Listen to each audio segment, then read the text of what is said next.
Hey guys, DC Network here, coming at you with another video. This past year, being 2023, has been a really interesting year in terms of media, whether it be the wide variety of shows and movies that came out, or the different strikes that were happening, or the state of streaming, which is something that I want to discuss in today's video. Because over the past year, the streaming industry has really shown that it's not a viable platform for many of these media companies, and in all honesty has caused a lot of discourse inside of these media companies and has caused a lot of financial problems within them. So first and foremost, let's just do a little bit of talk on streaming as a whole and streaming as a concept. I personally am someone, and you guys may remember me talking about this when streaming services were starting to come out left and right a few years ago on the channel, but I am someone who has never been a fan of streaming as a concept. When Netflix first came out as a streaming service, I didn't really understand all of the hype around it. And the reason I say that is because essentially all it ever was and all it is a on-demand service that is run through your internet service. It's something that you just sign into and watch movies or watch TV via an on-demand service that's streamed through the internet, hence the reason why it's called a streaming service. And you can do that same exact thing in concept via your cable provider. Your cable provider offers you an on-demand service where you can watch movies and TV shows at no additional cost. So essentially, they were the same concepts, except one of them you had to pay extra for to stream through the internet. So all of a sudden, we fast forward a little bit to, I want to say around 2018, 2019, 2020. At this point in time, I made a video actually on the channel called Cable Isn't Dead, Nor Will It Ever Be, and I still stand by what I said in that video about cable. That is around the time when streaming was really starting to boom and take off, and we started seeing,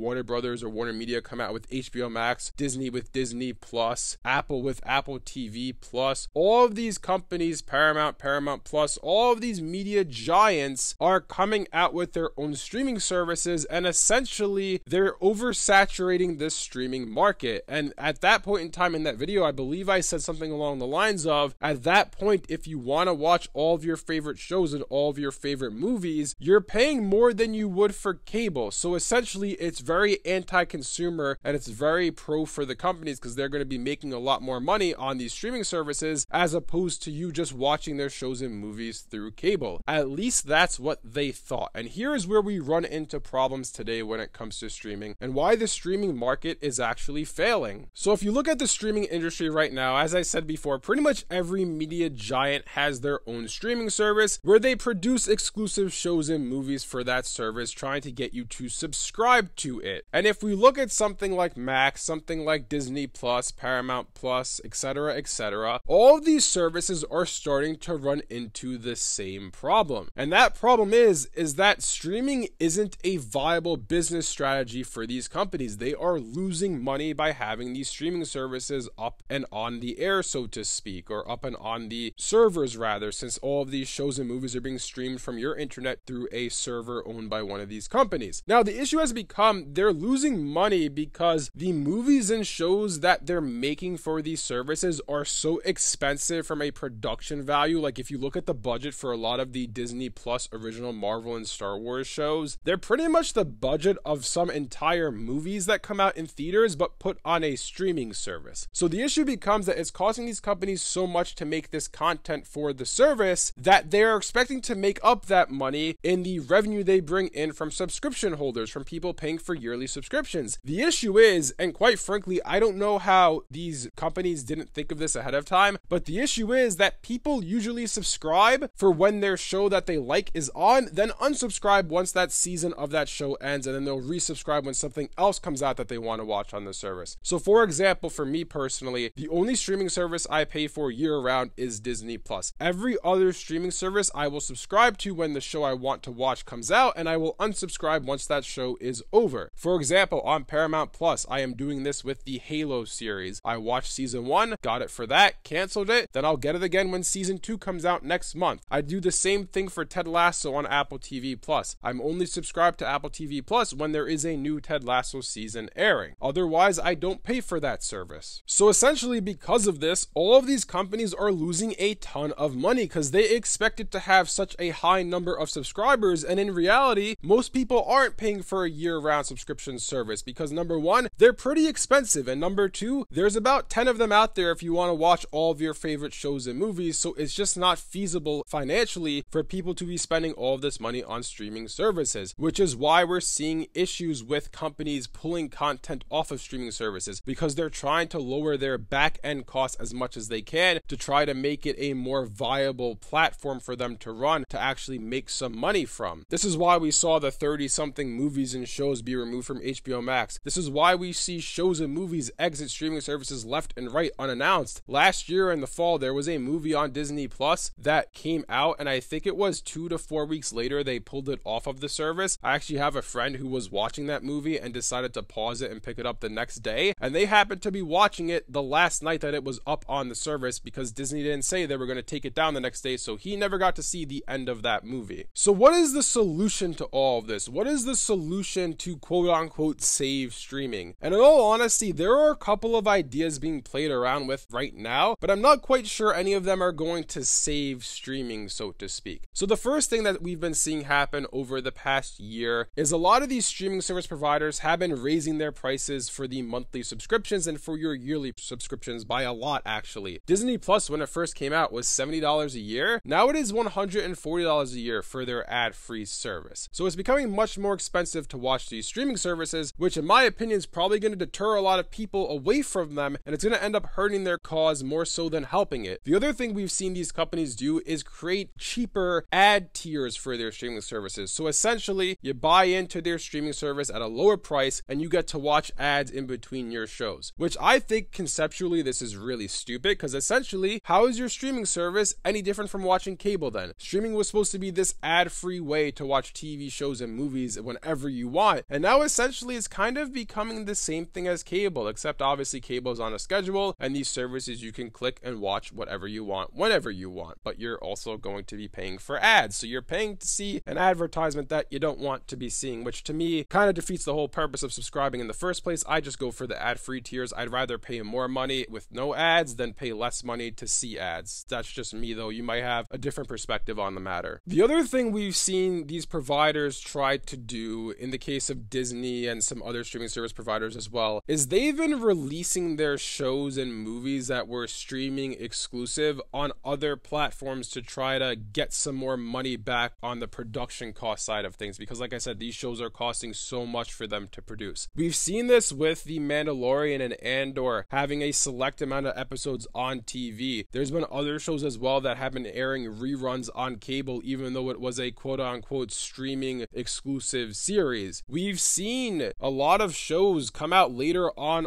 Blu-ray discs or 4K Blu-ray. Most recently, Disney has done this with the first 2 seasons of The Mandalorian, and they did it with WandaVision and Loki as well. This is a way for them to try to recoup as much money as they can to try to pay off those production costs, because in reality what streaming has done is it's caused a lot of these companies to go into debt because they went so hard head first into streaming because they thought this was going to be the future, when in reality they all put way too much emphasis on it and they've all taken on a lot of debt because of it. That's why we're seeing the issues with Paramount now being $15 billion in debt. That's part of the reason why Warner Brothers Discovery had $55 billion in debt when that merger first happened and currently have $44.8 billion in debt. That's why Disney is looking to sell off ABC and ESPN, because they have taken a big hit and are a lot of money in debt. Really, the only way a streaming service is viable is if you're a giant conglomerate company who's using it as a side hustle or a side business. And what I mean by this is if you're the Amazons or you're the Apples of the world, right? Apple has Apple TV Plus, Amazon has Amazon Prime Video, neither of which need that in the core of their business structure. It's more of an additional thing they have to offer for people who are within those ecosystems, so to speak. So I'll use Apple as the example here. Apple doesn't really need you to subscribe to Apple TV Plus for them to make money. They need you to buy a new iPhone, a new MacBook, a new iPad, an Apple Watch. I can go on and on with all their products they offer. That's what their core service is. That's what their core company values are. They need you to buy new hardware to basically give them more money. That's how they make money, right? Apple TV Plus is just a side hustle for them that, oh, you're within our ecosystem. Well, we offer you these shows if you'd like to watch them as well. And the same thing with Amazon. Amazon Prime wants you to get Amazon Prime for Amazon Prime. They don't want you to get Amazon Prime for Amazon Prime Video, so to speak. It's like, oh, we offer you Amazon Prime Music, we offer you Amazon Prime Shipping, we offer you Amazon Prime this, Amazon Prime that, and we also have Amazon Prime Video if you want to watch some cool shows and movies on our service. It's a side hustle for them. It's not the core of their business, which is why they can survive in the streaming landscape, whereas Disney, Paramount, Max, they are all going to have problems surviving because that is at the core of their business. They put so much money into it and they don't have any other aspects of their businesses to keep that up, to keep that service going. That's why part of the reason, at least, we're seeing Mandalorian Season 4 come out in theaters as Mandalorian and Grogu as a theatrical release film instead of a Season 4 of a streaming show on Disney+.